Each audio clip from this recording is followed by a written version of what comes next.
everyone, welcome back to my YouTube channel Science Notebook 25. Today we are going to study about environment pollution. आज हम environmental pollution के बारे में study करेंगे। तो बढ़ते हैं टॉपिक की तरफ और देखते हैं कि हम कौन कौन से पॉइंट्स के बारे में डिस्कस करेंगे। तो सबसे पहले हम environmental pollution की डेफिनेशन देखेंगे, उसके बाद टाइप्स ऑफ pollution के बारे में देखेंगे कि pollution कितने कितने तरीके का होता है। फिर कॉजेज़ देखेंगे उसके कि किन किन कारणों की वजह से pollution होता है। फिर इफ़ेक्ट्स देखेंगे कि उनका क्या क्या प्रभाव पड़ता है और फिर किस तरीके से पॉल्यूशन को रोका जा सकता है, हम इसके बारे में देखेंगे। तो सबसे पहले देखते हैं डेफिनेशन पॉल्यूशन की। When harmful substances contaminate the environment it is called pollution. जब हार्मफुल सब्सटेंसेस, ऐसे पदार्थ जो कि क्या होते हैं, हानिकारक होते हैं, हार्मफुल होते हैं, जब वो एनवायरनमेंट को कॉन्टामिनेट कर दें, जब वो एनवायरनमेंट में मिल जाएं, तो उससे क्या होता है, प्रदूषण हो जाता है या फिर हम कहें उससे पॉल्यूशन बढ़ता है। मतलब कि कुछ ऐसे पदार्थ जो कि हमारे लिए या फिर वायु के लिए या फिर कहीं एनवायरनमेंट, प्रकृति के लिए हानिकारक हैं, है ना, ऐसे पदार्थों का, ऐसे एलिमेंट्स या सब्सटेंसेस का एनवायरनमेंट के साथ मिल जाना, वो क्या कहलाता है, पॉल्यूशन कहलाता है। Pollution refers to the very bad condition of environment. Pollution का मतलब है बहुत ही ख़राब या फिर कहें बहुत ही बेकार स्थिति जो होती है एनवायरनमेंट की, in terms of quantity and quality. अगर उसकी क्वांटिटी और क्वालिटी की बात करें हम, तो उस मैटर में अगर देखते हैं तो सबसे ख़राब जो कंडीशन होती है उसी को पॉल्यूशन बोला जाता है।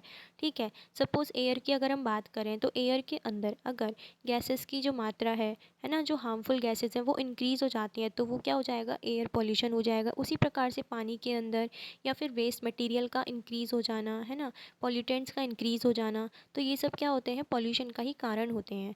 ठीक है, बढ़ते हैं आगे। तो देखते हैं टाइप्स क्या क्या है पॉल्यूशन के। तो पॉल्यूशन जो होता है वो चार तरीके से हो सकता है। एयर पॉल्यूशन यानी कि वायु प्रदूषण, वाटर पॉल्यूशन यानी कि जल प्रदूषण, फिर आता है लैंड पॉल्यूशन, ठीक है, भूमि प्रदूषण, एंड रेडियो एक्टिव पॉल्यूशन। मतलब कि जो रेडियो एक्टिव किरणें होती हैं या फिर कुछ रेडियो एक्टिव मटेरियल होते हैं, उनसे होने वाला जो पॉल्यूशन है उसको बोला जाता है रेडियो एक्टिव पॉल्यूशन। ठीक है, तो सबसे पहले हम देखते हैं एयर पॉल्यूशन के बारे में।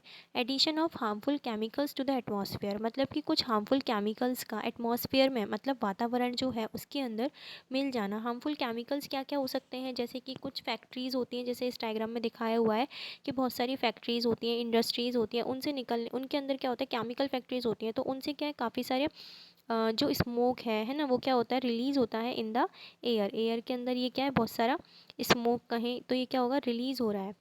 ठीक है, धुआं जो है वो एयर के अंदर रिलीज़ हो रहा है, तो उसकी वजह से भी एनवायरनमेंट पॉल्यूट होता है। और ये स्मोक जो धुआं है वो कुछ केमिकल्स की वजह से रिलीज़ होता है। जैसे कि आप लोगों ने देखा होगा कि ईंट के भट्टे जो होते हैं, जहाँ पर ईंट का प्रोडक्शन, ब्रिक का जो प्रोडक्शन होता है, वहाँ से भी काफ़ी काला धुआं बाहर निकलता है, तो उनसे भी क्या होता है, एयर पॉल्यूट होता है या फिर हम कहें एटमॉस्फेयर के अंदर पॉल्यूशन इंक्रीज़ होता है। तो कॉजेज़ क्या है एयर पॉल्यूशन के। एयर पॉल्यूशन के कुछ मेजर कॉजेज़ हैं इंडस्ट्रीज़, जैसे कि इंडस्ट्रीज़ से होने वाला जो धुआं है निकलने वाला, स्मोक, जैसा मैंने आपको पीछे बताया। जैसे कि कुछ लोग क्या करते हैं, स्मोकिंग करते हैं, तो सिगरेट से भी क्या है, धुआं निकलता है, वो भी क्या है, उसके अंदर भी कुछ हार्मफुल केमिकल्स और सब्सटेंसेस होते हैं जो कि एयर को पॉल्यूट करते हैं, गंदा करते हैं। फिर आते हैं ऑटोमोबाइल्स यानी कि फैक्ट्रीज़ वगैरह, और डोमेस्टिक फ्यूल्स जो होते हैं, जो डेली में यूज़ किए जाने वाले फ्यूल्स होते हैं, उनसे भी क्या होता है, एयर पॉल्यूशन होता है। फिर जो डस्ट होती है, डस्ट के अंदर क्या होता है, सीमेंट की डस्ट, पाउडरी डस्ट, ये सारी डस्ट जो होती हैं वो भी क्या करती हैं, एयर को गंदा करती हैं। फिर high proportion of undesirable gases, जो अनडिज़ायरेबल अनऐच्छिक गैसेस होती हैं जिनका यूज़ नहीं किया जाता है ना, उनका प्रपोर्शन इंक्रीज़ हो जाना, उनका अनुपात इंक्रीज़ हो जाना, रेशियो इंक्रीज़ हो जाना। जैसे कि सल्फ़र डाइऑक्साइड, कार्बन मोनोऑक्साइड, ये क्या है, हार्मफुल गैसेज हैं। अब जब ये एयर में, एटमॉस्फेयर में इंक्रीज़ हो जाएंगी, तो इसका मतलब है कि एयर जो है उसके अंदर जो बाकी की जो यूज़फुल गैसेस हैं, जैसे कि ऑक्सीजन होती है, कार्बन डाइऑक्साइड होती है, नाइट्रोजन होती है, ठीक है, ये सारी गैसेस का अमाउंट क्या है, डिक्रीज़ हो जाता है। और सल्फ़र डाइऑक्साइड जो होती है और कार्बन मोनोऑक्साइड जो कि हार्मफुल गैसेस कहलाती हैं, इनका जो अमाउंट है वो एयर के अंदर इंक्रीज़ हो जाता है। तो इसी की वजह से एयर जो है वो पॉल्यूट हो जाती है और यही एयर पॉल्यूशन का एक कारण बनती है। ठीक है। फिर आते हैं इफ़ेक्ट्स क्या हैं एयर पॉल्यूशन के। इफ़ेक्ट्स जो हैं, मतलब इसका क्या क्या प्रभाव पड़ सकता है। इसका प्रभाव जो है ह्यूमन की हेल्थ के ऊपर पड़ सकता है, एनिमल्स के ऊपर पड़ता है, प्लांट्स के ऊपर पड़ता है, ग्लोबल वार्मिंग इंक्रीज़ होती है इससे, ओजोन लेयर का डिप्लीशन होता है, एसिड रेन होती है। अब ह्यूमन की हेल्थ के ऊपर तो पड़ ही जाएगा, ठीक है, एनिमल्स के ऊपर भी पड़ेगा, प्लांट्स के ऊपर भी पड़ेगा। ठीक है, प्लांट्स के अंदर क्या है, मतलब रूट्स जो होती हैं उनके लिए नाइट्रोजन जो होती है वो सिम्बायोटिक एसोसिएशन का काम करती है। नाइट्रोजन की वजह से रूट्स उसको एब्जॉर्ब करके अपना फूड प्रिपेयर करती हैं। कार्बन डाइऑक्साइड भी प्लांट्स के लिए यूज़फुल होती है।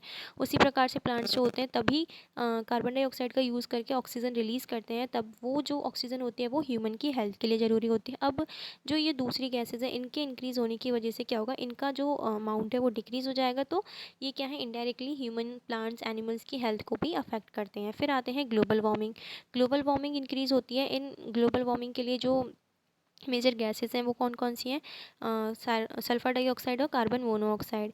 ठीक है, इसके अलावा ओजोन लेयर का डिप्लीशन होता है। ओजोन लेयर के डिप्लीशन के होने की वजह क्या है, कार्बन मोनोऑक्साइड का इंक्रीज़ हो जाना।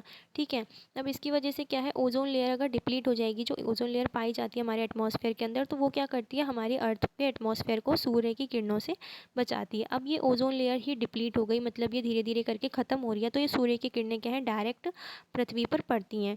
ठीक है, जो कि क्या होती है, हार्मफुल गैसेस होती हैं। फिर एसिड रेन। एसिड रेन के अंदर भी क्या है, जो हार्मफुल गैसेस होती हैं उनका जो अमाउंट है वो इंक्रीज़ हो जाता है, केमिकल्स का अमाउंट इंक्रीज़ हो जाता है, जो कि पृथ्वी पर जब गिरती है इस प्रकार की रेन, तो वो क्या करती है, जो एग्रीकल्चर है, फार्मिंग है, उनको भी नष्ट कर देती है। इस तरीके से जो एयर पॉल्यूशन है उसका क्या होता है, बहुत ही हार्मफुल इफ़ेक्ट पड़ता है। फिर आते हैं एयर पॉल्यूशन को अवॉइड कैसे किया जा सकता है। एयर पॉल्यूशन को अवॉइड करने के लिए नेचुरल गैसेस जैसे कि एलपीजी जो होती है उसका यूज़ करना चाहिए, लिक्विड पेट्रोलियम गैस। इसके अलावा क्रैकर्स यानी कि जो पटाखे होते हैं उनको ज़्यादा नहीं चलाना चाहिए। ठीक है, इसके अलावा use less amount of fuel for vehicles. Vehicles के लिए कम से कम फ्यूल यूज़ करना चाहिए। इसका मतलब ये है कि हम लोगों को ज़्यादा से ज़्यादा ऐसे व्हीकल्स यूज़ करने चाहिए जो कि फ्यूल लेस व्हीकल हैं, जैसे कि बाइसाइकिल का यूज़ करना चाहिए, और हो सके तो हम लोगों को पैदल चलना चाहिए। ठीक है, और अगर करते भी हैं तो हमें गैस वाले व्हीकल्स भी हम यूज़ कर सकते हैं बजाय इन फ्यूल वाली व्हीकल्स के। ठीक है, इलेक्ट्रिक व्हीकल्स का हम यूज़ कर सकते हैं, तो इनसे क्या है, एयर पॉल्यूशन भी डिक्रीज़ होता है। फिर उसके अलावा यूज़ ऑफ इलेक्ट्रिक स्टोव्स का भी हम यूज़ कर सकते हैं गैसेस के अमाउंट को इंक्रीज़ होने के से रोकने के लिए। तो इस तरीके से एयर पॉल्यूशन को अवॉइड किया जा सकता है। नेक्स्ट है वाटर पॉल्यूशन।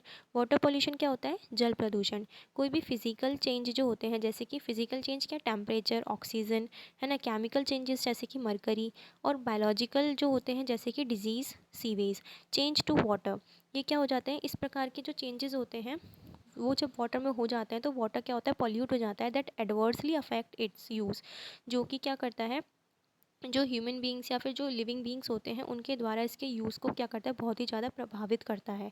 ठीक है, मतलब कि टेम्परेचर का इंक्रीज़ हो जाना, ऑक्सीजन की कमी हो जाना, ये क्या हो गया, फिजिकल चेंज हो गए। केमिकल चेंजेस में क्या है, मरकरी का अमाउंट इंक्रीज़ हो जाना। इसके अलावा डिजीज़ जो सीवेज है ना, उसको पानी में छोड़ देना। तो ये इन सब बायोलॉजिकल जो वेस्टेज हैं उनको भी पानी के अंदर छोड़ देना, तो उसकी वजह से भी क्या होता है, वाटर पल्यूट हो जाता है। तो इस तरीके से वाटर जो है, पोल्यूटेड वाटर जो है वो ह्यूमन बींग्स या फिर लिविंग बींग्स की जो लाइफ है उनको एडवर्सली अफेक्ट करता है बहुत ही बुरी तरीके से। इसका कॉजेज़ क्या क्या हो सकते हैं वाटर पॉल्यूशन के। वाटर पॉल्यूशन जो होता है वो ऑर्गेनिक और इनऑर्गेनिक इंडस्ट्रियल वेस्ट से भी क्या होता है, इंक्रीज़ होता है। फिर जो एफ्लुएंट का डिस्चार्ज होता है, मतलब इनटू रिवर्स के अंदर, मतलब घरों से निकलने वाला जो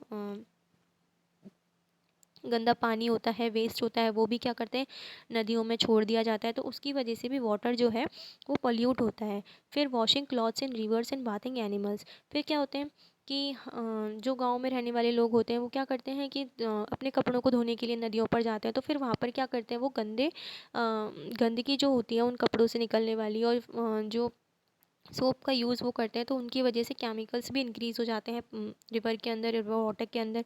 इसके अलावा जानवरों को नहलाते हैं तो उनकी गंदगी भी पानी में जाती है, जिसकी वजह से वाटर पॉल्यूशन इंक्रीज़ होता है। फिर आते हैं डेड बॉडीज़ को रिवर में फेंकना, जैसे कि कुछ रिचुअल्स होते हैं, है ना, सबके धार्मिक रिचुअल्स होते हैं, जैसे कि अस्थियों का विसर्जन किया जाता है पानी के अंदर, तो उसकी वजह से भी क्या होता है, वाटर जो है वो पॉल्यूट होता है। तो ये हो गए कॉजेज़ वाटर पॉल्यूशन के। फिर इनका इफेक्ट क्या क्या होता है वाटर पॉल्यूशन का। About 40% of death are caused by water pollution. अब क्या है, ऐसा ये एक एस्टिमेट है कि लगभग 40% जो डेथ है वो वाटर पॉल्यूशन की वजह से होती हैं, क्योंकि क्या होता है, जब व्यक्ति गंदे पानी को यूज़ में लेगा, है ना, हाउस होल्ड यूज़ में लेगा, जैसे कि खाना बनाने में, पीने में, और भी चीज़ें होती हैं उनमें, जब वो यूज़ करेगा उन चीज़ों, उस गंदे पानी को, तो वो क्या करेगी, उसकी हेल्थ को अफेक्ट करेगी, जिसकी वजह से डेथ भी हो सकती है। फिर इसके क्या होते हैं कुछ बैक्टीरिया वायरसेस का जन्म होता है, जिसकी वजह से क्या होती है, कुछ डिजीज़ होती हैं जैसे कि कॉलेरा, मलेरिया। तो गंदे पानी में क्या होते हैं, जो मच्छर होते हैं, इन बीमारियों के जो पैथोजेंस होते हैं वो भी क्या होते हैं, ओरिजिनेट होते हैं।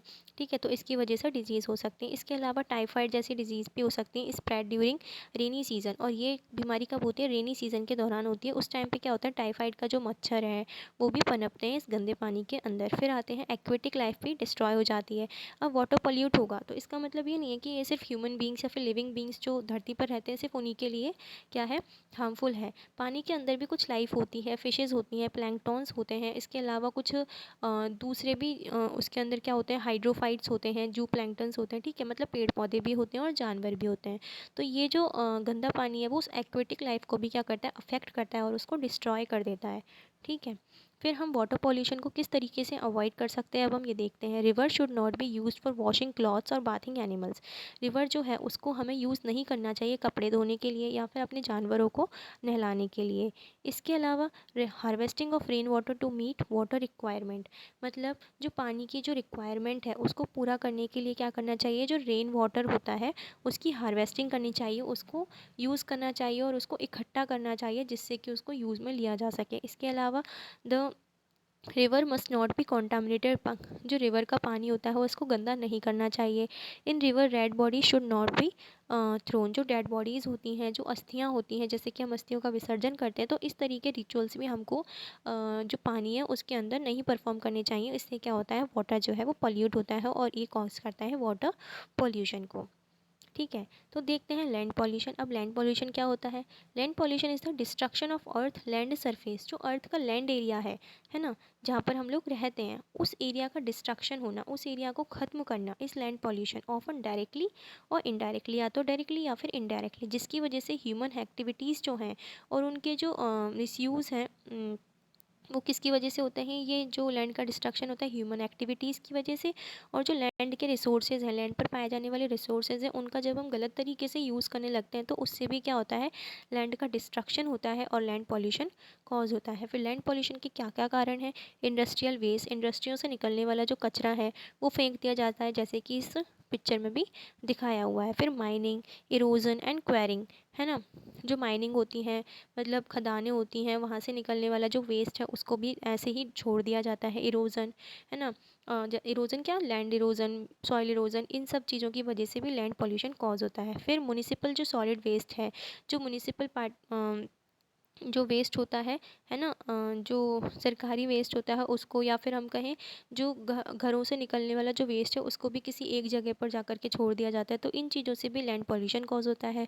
फिर burning open dumps and forest fire, जो जंगल होते हैं उनकी आग, उनमें भी आग लगा देने की वजह से भी क्या होता है, लैंड पॉल्यूशन होता है। इसके अलावा खुले में ही क्या करना, जो कचरा है उसको जला देने की वजह से भी लैंड पॉल्यूशन होता है। फिर uncontrol land treatment, land treatment भी अनकंट्रोल तरीके से जब हम करते हैं तो उसकी वजह से भी लैंड पॉल्यूशन होता है। फिर आते हैं इफ़ेक्ट्स क्या क्या होते हैं, the land can not use to build houses, अब क्या है, वो लैंड पॉल्यूशन हो गया तो उसकी वजह से उस जो वो जो लैंड एरिया है उसको हम घरों को उसको हम यूज़ नहीं कर सकते घर बनाने के लिए।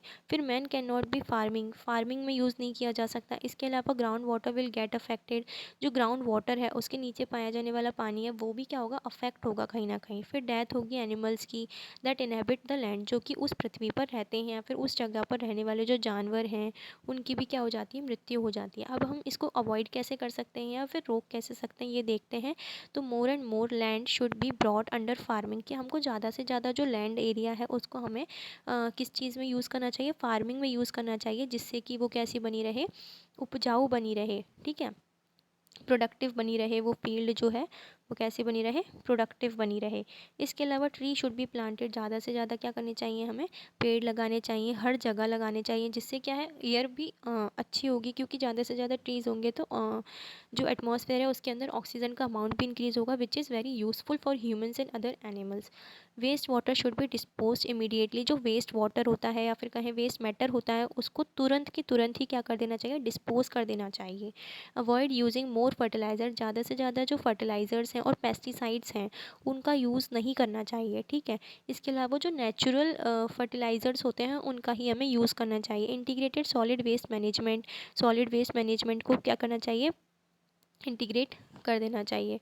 इसके अलावा आते हैं रेडियो एक्टिव पॉल्यूशन के ऊपर। Radioactive contamination is defined as the deposition और introduction of radioactive substances into the environment. Radioactive contamination क्या होता है, मतलब कि जो एनवायरनमेंट है उसके अंदर जो रेडियो एक्टिव सब्सटेंस है उनको इंट्रोड्यूस करवाना, उनको डिपॉजिट करना is radioactive pollution where their presence is unintended और the level of radioactivity are undesirable. क्योंकि जो रेडियो एक्टिव मटीरियल्स होते हैं या फिर रेडियो एक्टिव सब्सटेंसेज जो होते हैं वो क्या होते हैं, हार्मफुल होते हैं।